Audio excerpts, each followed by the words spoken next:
Welcome again. I have to apologize at first. I haven't been around for a while now. I had exams and then I was away. So I pretty much haven't done anything since my interview with Josh, which, by the way, watching it, I have to apologize because I wasn't totally on topic for all the questions he asked me. Like there was times where we weren't really communicating, and the reason for that was actually because I couldn't hear him very well with the speakers on that laptop. I mean, the laptop I was using wasn't my. You know what? It's a long and annoying story full of excuses. So I'm just gonna cut to the point. The interview could have gone a little better, I think, and so I apologize for that. The other thing I want to talk about is what this video is. In the interview, we talked about monopolies a little bit, and then I looked in the comments section, and a lot of people seem to have issues with what I said about monopolies and with with the definition that I was using. And Josh had an issue with the definition I was using. What I called monopolies, he called oligopolies, and there was some minor argument about whether those were bad in a free market or not. Anyway, so the point is, the point of this video is I'm gonna actually explain to you what I mean by the term monopoly, and it's not just a simple, it's not just something, it's not just a written qualitative definition. There's actually a mathematical aspect to it, which is why I have the whiteboard here, right? And this isn't something I found on the internet. This is how I was taught this in school in the economics course that I took. So I guess the point of this is to do a discussion about this, and if you take issue with anything I say, then by all means speak it. Anyway, so this right here is a price quantity diagram. It relates the price of a commodity, not a commodity, the price of something that we sell, the price of a good, and the quantity of the good that is supplied. Well, sorry, not necessarily. So it's the quantity of the good and the price. So what you can put on this graph is you can relate how the price of a good changes relative to the amount of quantity. This is typically in economics, this is what we call a supply-demand diagram, right? Graphs like this are used to graph demand for a good, which is how much consumers want that good for a given price. Right, it's the quantity response to price. So for a given price, how much of a certain thing are you willing to buy? That's demand, and then the supply is how much for a given price can we supply. Now typically, the demand and supply for any industry looks like this. You know, the lower graph, the negative slope one is the demand. The positive sloped line is the supply, and where they intersect, that's the equilibrium price quantity, which I'm going to mark, you know, P0, Q0. That's the equilibrium price quantity that this is the price that the good actually gets sold at in the market, and this is the amount that actually gets sold. No more or less gets sold than this. And this is like basic economics, right? So, alright, so you could obviously ask, where do these diagrams come from? Because it seems a little arbitrary that demand is like this, supply is the opposite, right? What's the intuition there? Now, it's pretty intuitive. I mean, if you think about it, the higher the cost of a certain good, the fewer people want, the fewer amount people are willing to pay for it. So it's obvious demand has a negative slope, and for supply it's the opposite. You know, the higher the price, the more the more a firm would be willing to supply.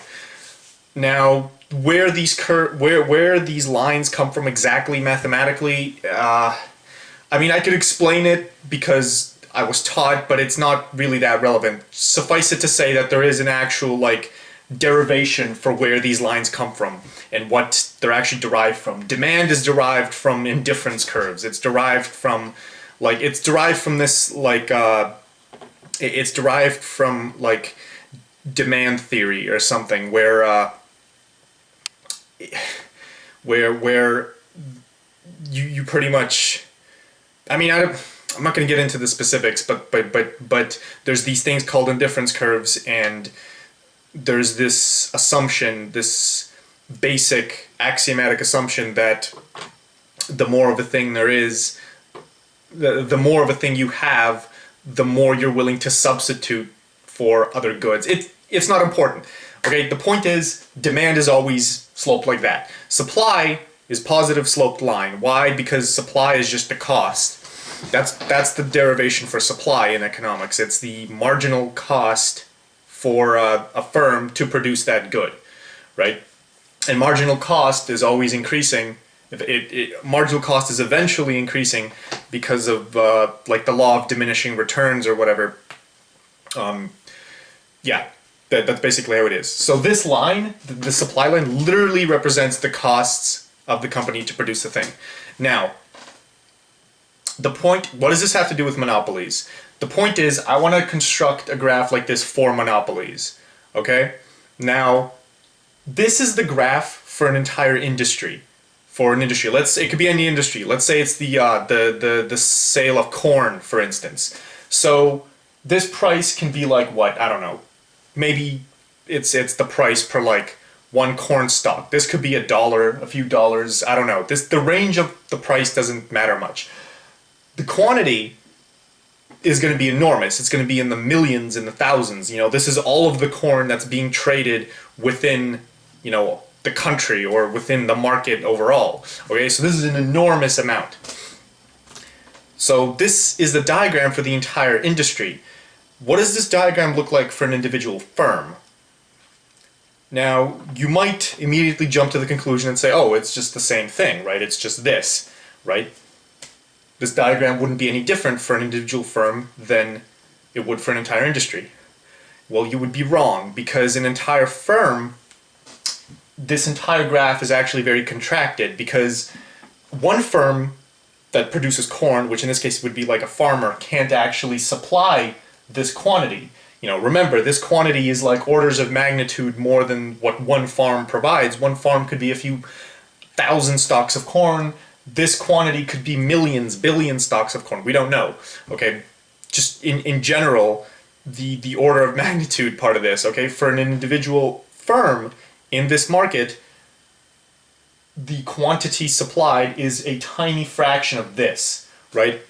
So since the quantity supplied is a tiny fraction of this, what we're looking at is actually a graph of something like this section on the quantity axis and this whole section in the price axis. So what I'm going to do, I'm going to redraw the graph with that in mind. Okay? And here's what it's going to look like. Now the supply curve is going to look the same, right? Because the supply is just the marginal cost for this farmer, for this firm to produce that corn. You know, it's that person's cost. It's that industry. It's that firm's costs. That's where this line comes from. This wouldn't be any different. Okay? The demand for the one firm, however, is incredibly different. The demand will look like this. It's going to be flat. Right? It's going to be flat. Why is it going to be flat? Because earlier I had a demand that was like a negatively sloped line, but think about it from the fact that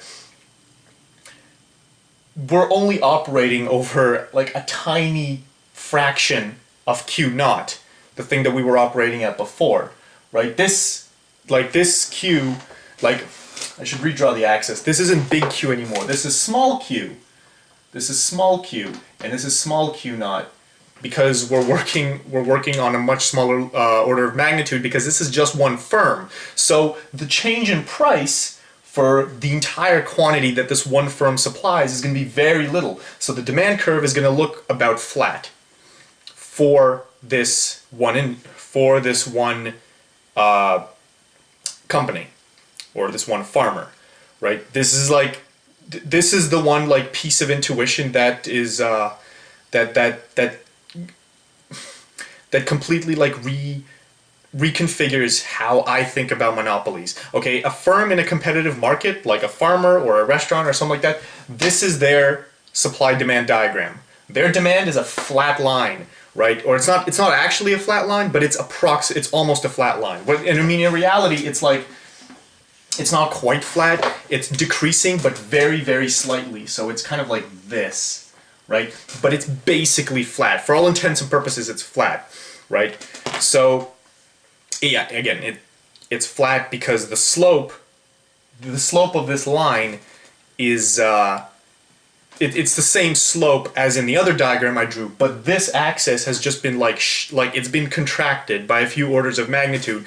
So of course, and this axis is the same, so this change in price, like the changes in price here, are going to be very little relative to the changes in quantity here. The point that this model says about the industry overall is that one firm can't really affect the demand curve. Okay, one firm is a price taker. They don't really, they don't have much weight over this thing. Okay, even if their costs change, let's say the supply curve shifts over here, the price that they sell at is still pretty much the same. Or say it shifts in the other direction, the price they sell at still is pretty much the same. The demand curve governs the equilibrium price for the individual firm within an industry. An individual firm in a competitive market is a price taker, right? That this is a fundamental idea, okay? It's a price taker. A monopoly is not a price taker, okay? A monopoly doesn't have this model, all right? What does a monopoly have? Okay, a monopoly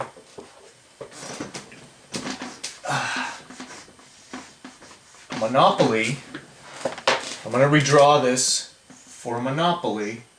A monopoly has this demand curve. It has the demand curve of the entire industry. Why? Because it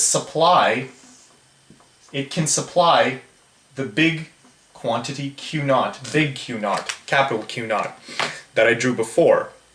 A monopoly can supply that amount because it's that big of a company, right? A small firm can't do that.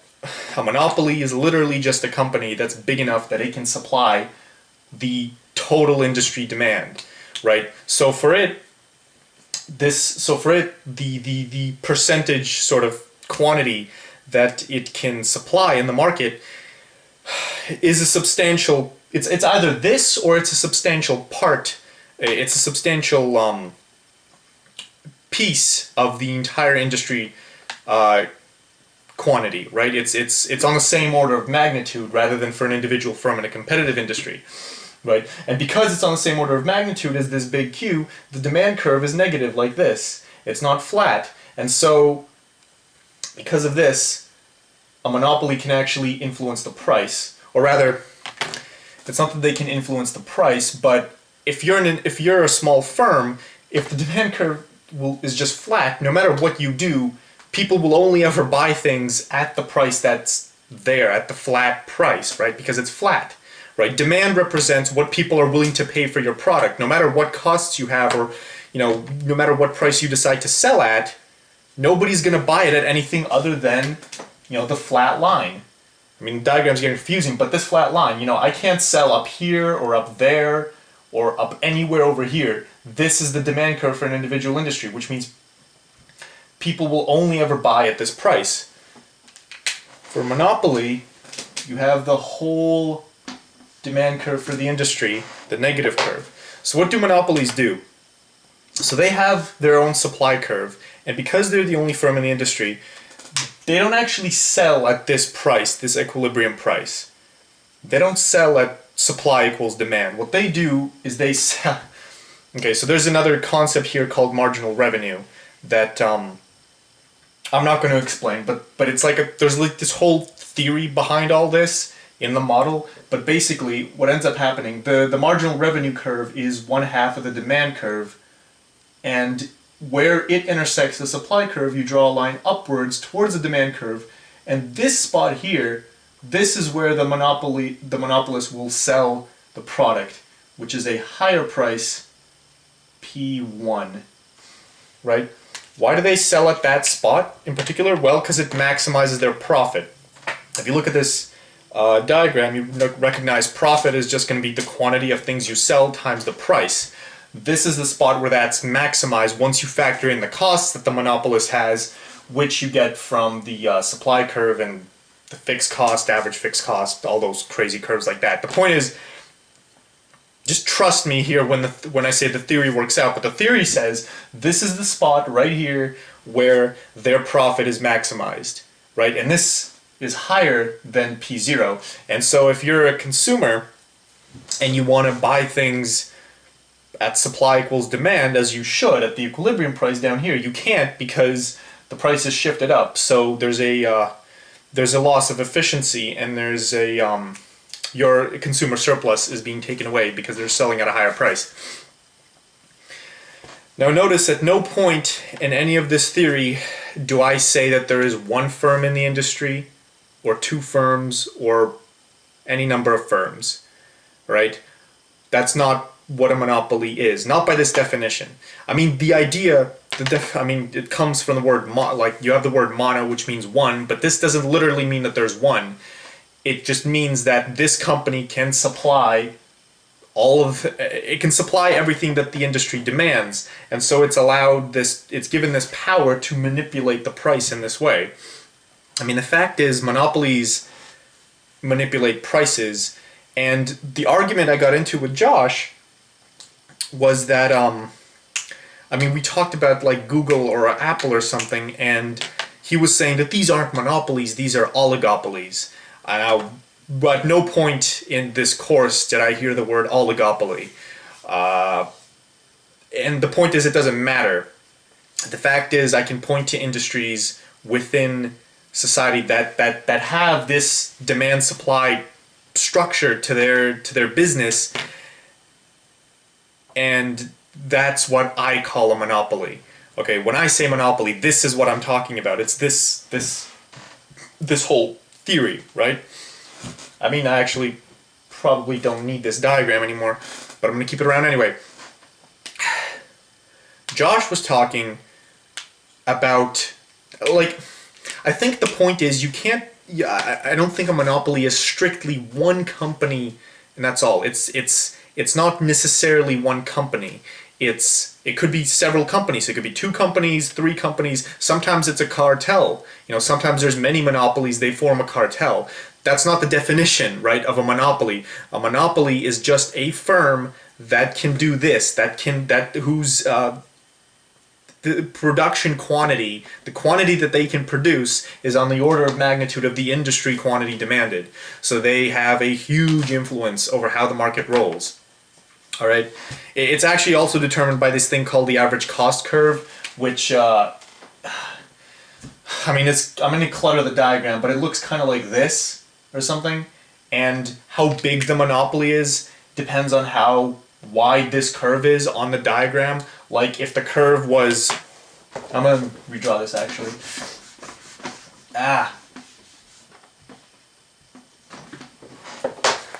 Like here's the demand, here's the supply. This is like the average cost curve. If the average cost was like really wide, or if the average cost curve was like this and supply was like that, then this is a smaller, this here represents a smaller monopoly than this here. Pretty much the wider the average cost curve like represents how big the monopoly is on this diagram. That's the point. And sometimes like the biggest monopolies are natural monopolies that have control over an essential resource or something. That's where the average cost is like enormous and reaches its minimum past the demand curve, and so the supply curve is actually back there. And so, this is the case where you have like, this is the case where the efficiency loss and the profit that the monopoly makes is huge because, the marginal revenue curve will intersect it halfway, and then you're going to have the price be over here somewhere. So you're going to have this entire triangle in efficiency loss. This is all like economic terminology that doesn't really matter. The point is the width of this parabola right here determines how big the monopoly is itself. But the point I'm making is none of this says anything about whether this is the only firm that's in the industry. What it does say is that this firm has a huge advantage in the industry, that this firm literally stops other firms from being able to enter the industry because it can supply everything that the industry wants, right? The industry demand is like this, and this firm can supply all of it. So how is another firm supposed to get into this industry? All right, everything is already being supplied. The only way you can get into the industry is by providing a new product, a new good that isn't the same as what this company provides. But then you're not even going into this industry. Then you're just going into a new industry. Then you're creating your own industry. Then Say's law applies or something.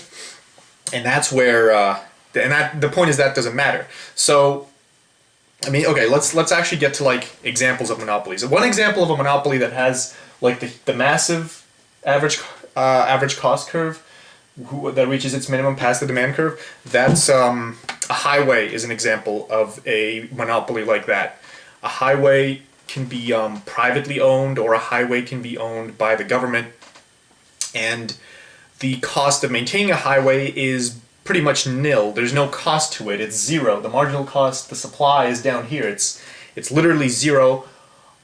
To a point. If enough people start using the highway, eventually it's going to require maintenance and repairs, and then the cost goes up. But until then, it's zero. And so the monopoly profit that can be made from that is pretty big. So that's an example of a monopoly in that case. Another example of monopolies, like places you get monopolies often, is like utility companies, TV, big industry in general, retail, for instance. Like, Josh and I talked about Google. I'm not sure if this model applies exactly to Google, but I mean, think about it. Like, I can't just, he was saying pretty much, whoa, we don't use Bing or Yahoo because they're not as good. The thing is, they might not be any worse or better than Google. The fact is, Google, everyone just uses Google out of pure habit. If I created a new search engine, for instance, that was as good as Google, let's say I have the money and the means and the intellect to do that, nobody's going to use it, right? Because everybody uses Google already, right? That itself is a barrier to entry. That's the point, right? That itself makes it difficult. I can't create the same product that someone else has created and expect to still make money. Now, that's not the same in a competitive industry. In a competitive industry, I can literally go in, do the same thing that all the other companies are doing, and still make a profit. Or still, well, you're supposed to be making zero profit, but I could still do well. I can still be a farmer and produce corn, and it could be a viable thing that I do, because there's no difference between the corn that I make and the corn that somebody else makes. In industries where the thing you make is very, very specific and different from something somebody else makes, then you get this sort of monopoly structure where the firm that did it first has all the power because they can supply everything that the industry desires. And to beat them, you have to create a product that's a little better than theirs or a little different than theirs. But that's almost like creating your own industry. A good example of monopolies is software, any sort of software that gets sold, or video again, monopolies via this model. Video games, for instance. The cost of producing a video game, it's not an increasing cost. It's a fixed cost. It costs some amount of money to create a game. Once that game has been made, there's no cost to distributing it or anything. You put it on Steam and it gets sold. I actually don't need this anymore. Hold on, I'm just gonna put it away and move back a little. Right. Once you've made the game, you put it on Steam and it gets sold, and there's zero marginal cost to maintaining the sale and the production of that game. Right. That's a monopoly. That's where you have the zero cost. That's where you have zero marginal cost, and you literally control that entire industry. Okay. You're competing with other industries in that sense. So yeah, going back to the Google example, I don't think it's fair to say, oh, it's an oligopoly, so because there's other companies that do something kind of like what Google does, so you can't say that there's like anything unfair about it. But I mean, regardless of, forget unfair, I'm not trying to qualify this morally. I'm just saying there's definitely a difficulty and a problem with industries like this, because If you want to get into it, you can't. You have a hard time. You have to do something new and creative. You have to create your own new industry or do something that they did better. Okay? Here's another great example of a monopoly. YouTube. YouTube is a huge monopoly. Okay, for video sharing, for video streaming. I mean, there's other sites that do it, but no one. I mean, you can't say no one does it better than YouTube because people complain about YouTube all the time. The way the interface changes and all the little annoying things that Google updates every now and again. Those are all annoying things, but it's not like we can go somewhere else. It's not like there's a competitor. No, that's not how it works. Any competitor is providing a different service. They're not providing YouTube, they're providing something kind of like YouTube but different. And that's sort of the point, is these industries, they don't you legitimately can't do the same thing someone else did and still sell that. They will sell all of like Google gets all of the credit and all the sales and all the profit from the name Google. You can't create Google and then still make money. You can't create something that's legitimately equivalent to Google. Not saying Bing or Yahoo, maybe those search engines work differently. You can literally use the same algorithms that Google uses and the same creativity and the same intellect and make the exact same thing, but you still won't be able to make money. The only way to actually beat them is to have like a crazy ad campaign where you show people that your thing is somehow better, which is in effect tricking them anyway, because it's not better, or it's a completely different product to begin with. All right. And another example. I talked about Apple. Apple is definitely a monopoly when it comes to notebooks, when it comes to laptops. They don't sell laptops. The price that they sell laptops at is gargantuan. That is not the demand equals supply price. That is not an equilibrium price for sure, because other companies sell laptops that cost less, that definitely have probably less cost. Probably approximately the same cost that goes into them, right? Making an Apple computer doesn't cost more than making another computer, but they sell it for more money. Why? Because they're a monopoly and they can do that, and no one can do what they do and sell it and still expect to get money, right? No one can create an Apple computer and or something that's equivalent to an Apple computer and still expect to make money on that, right? Apple makes money on that. You don't. You make money by selling something a little different. Another great example is internet service providers. Here in Canada, every internet service provider is a monopoly, and there's not many of them. There's only a few. Right? And in fact, it's like because the internet service providers that are there have such an enormous grasp and control over the market.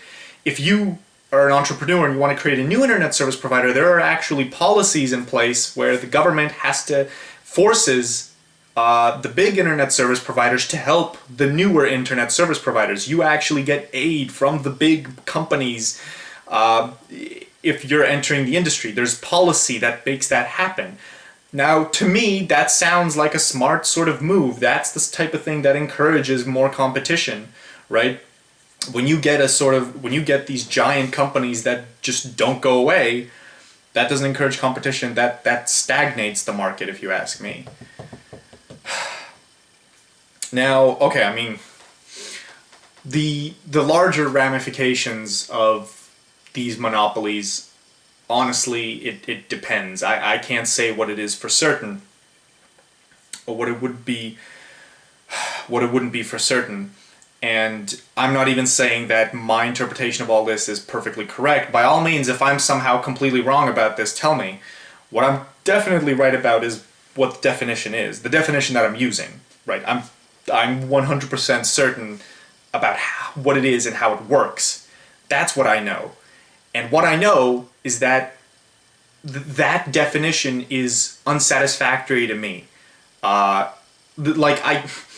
not what I mean to say. What I mean to say is that looking at that definition, there are companies that fit that definition all over the place in the economy, and the issues, the difficulties in running a business, in the difficulties for other firms to enter these industries are enormous because of these companies. And that's also something that's incredibly apparent.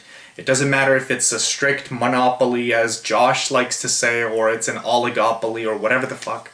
That none of that matters. The point is, if it has this structure that I put on that board, then without a doubt, there is a problem. There will be a problem for other companies to try and enter that industry. They will have a harder time. They will have a harder time, period, if there exists a company that can operate and that could operate and produce at the same order of magnitude as the industry quantity demanded. Right? If there is a company at all that can provide everything that people want, or a large fraction of what people want, then that's going to make it tough for other companies. And that's going to make it tough for consumers as well, because then they will up the price, because they can manipulate the price. Anyway, now those are just the economic parts of this. What are the moral arguments against this? Honestly, you could make moral arguments for and against. You could say, oh, okay, well, sure, this is bad because new industries can't enter. You can't enter an industry like the industry that Google has made, or the industry that Apple has made, or I don't know, internet service providers. You can't enter these industries easily because of monopolies. However, what this forces you as an entrepreneur to do is to be very creative and to create your own industry, right? And then that's where Say's law applies. It's and where supply creates its own demand. Then the only way to beat these companies is to do something a little different. So you get money by offering a new service, by offering something that's new and different and that people like very much for maybe a different reason. It forces this sort of creativity on the entrepreneur, which might be good. Which might be good. However, you could argue the same. You could argue that that's sort of a double-edged sword, because the very fact that these enormous companies can exist, the market sort of stagnates. Okay, these companies, if they get sufficiently large, there is no reason for them to be more creative or do R&D or sort of change their products or advance or create new things if they can maintain steady profits just by doing what it is they do, right? It's not, I don't think it's obvious that having these types of monopolies is a surefire way to increase the creativity of entrepreneurs. I think it can work both ways in that sense. The other aspect to this that's a problem is that the very idea of a monopoly is exploitative. You're not trading at demand equals supply, so you're not trading things for what they're worth, for what they are, for what their value is legitimately via the market. You're trading them for a price that gives you more money. It's a profit-driven model, right? And profit-driven, being profit-driven isn't moral. I'll say that. Okay, in my morality equation video, something is moral if it appeals to the virtues that I laid out, and profit-driven by itself is not moral. It's not a virtue, is what I'll say. Maybe it's a virtue in some circumstances. In general, it's not a virtue, right? You cannot generally say that being profit-driven is a virtue. And this is sort of why I'm kind of like a Marxist and a mercantilist, right? Because it's like, where does profit come from? This is sort of a different topic, but where does profit come from? Okay? Let's say there's a bunch of people in a room. Let's say it's all of us in a room. There's 30 people in a room. Where does profit come from? How does any of us profit if we always trade at supply equals demand? At where the supply and demand curves intersect. All right? Like, we decide amongst ourselves, okay, I'm going to trade apples, I'm going to trade oranges, and we're all in a room, and we all grow our apples and oranges separately, and we decide, okay, well, I'll trade you one apple for an orange. Okay, then we each get, a fair share. Okay, and if somebody tries to sell for more than that, then they won't be able to, right? Because the agreed upon price will be different. I mean, okay, there's a slight subtlety here, which is how does the supply equals demand.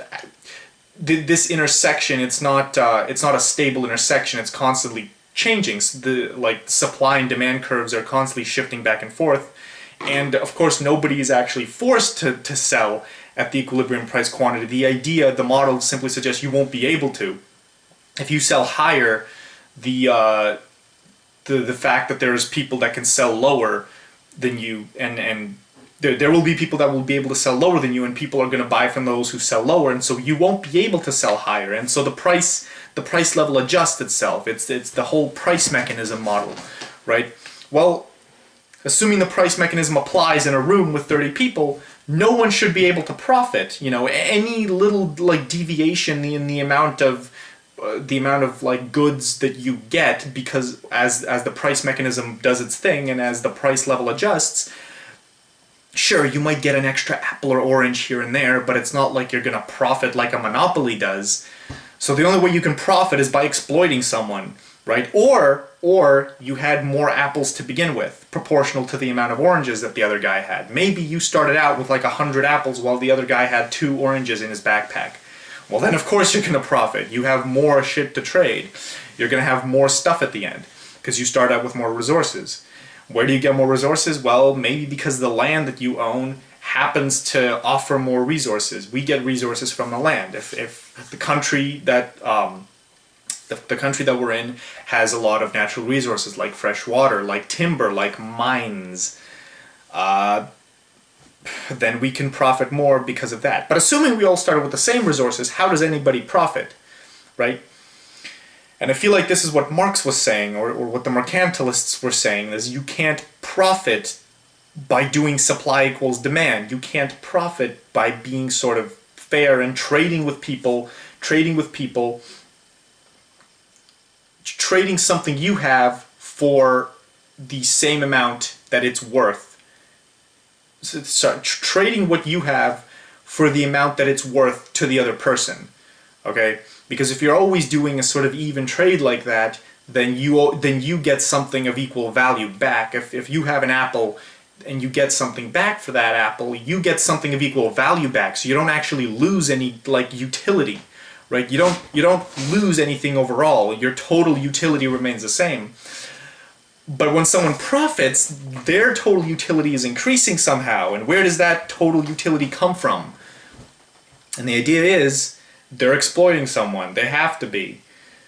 Where else can that utility come from? It doesn't just come from nowhere. It doesn't come from the ground. It doesn't, again, assuming that the land they own provides the same that the land the other people own. I mean, either way, the system isn't fair. If you happen to be on the land that provides more resources than other land, then you are naturally richer. Okay? That's just how it's going to be. Which isn't fair, right? I mean, if we're doing a moral argument, if we're doing an economic argument, you will profit no matter what because you have all the resources in the location that you're at. If you don't, then the only way you could profit is if you manipulate people into paying a higher price for the thing that you supply, which can only happen if you're the only one that supplies that particular thing. You could say you guys all need apples, and I'm the only one that can provide apples, so you will pay my price for apples. Now, granted, given that this is where the example of the room is a little, inaccurate, is because if you're in a room with 30 people and you suddenly decide to say, hey, I'm going to trade at a much higher price, they can all just lynch you. They don't have to listen to what you say. You don't actually get to choose. You're stuck in a room with them. They can if you decide to sell for an unreasonably high price, they could always just take it if they wanted to. You're alone, there's 29 other people, right? But the point is, profit as an idea, I feel, is is very, very morally questionable. Okay, it's very morally questionable. Where does it come from? Who creates profit? Okay? Because if profit is something you just pull out of your ass, then it's definitely exploitative on some level. And there's someone in the comment section who was saying that Marx was talking about investment when he was saying how investment is the exploitation of the people who work for a company or a firm, because people who invest don't actually do any work, but they get profits, right? And I don't actually know enough to analyze, to really delve into that question, but I feel like if there's people who have enough capital to invest, then you have to ask the question as to where did they get that capital to begin with, right? How is it that they have all this capital that they can invest, whereas the people who work for the corporation don't? Where does that capital come from? They must have profited at some point. They must have profited somewhere. And if they profited somewhere, then we go back to this question, which is profit morally legitimate? Is profit not exploitative? I've thought for a long time that profit is exploitative, and it's particularly exploitative when you have big industries, and it's particularly exploitative when you have monopolies in the model that I described today. So that's pretty much what I wanted to say. And if you didn't understand, then by all means I can try explaining it in the comments, but I can't, I don't know how else I could say it. If you didn't understand like the diagram or the math, then whatever. If something I said was wrong, or if you disagree, then by all means tell me, because as it stands, I don't see how I don't see how you can interpret things any other way than that profit is exploitative. By the way, when I say that I'm a Marxist, all that means is I believe that profit is exploitative. That's all I mean by the phrase I'm a Marxist. Because in the interview I mentioned I was a Marxist, and then I looked in the comments and some people seemed to be very like deterred by this, like, oh my god, he said he's a Marxist, it's the end of the world. No, like, I mean, I'm a Marxist, meaning I'm on his side when it comes to questioning the legitimacy of corporate profits and whether these are justified things. Right. So, if you disagree, and if I somehow misinterpreted my own model, and if there's a better model, or you know the model better and you can explain this, then by all means let me know.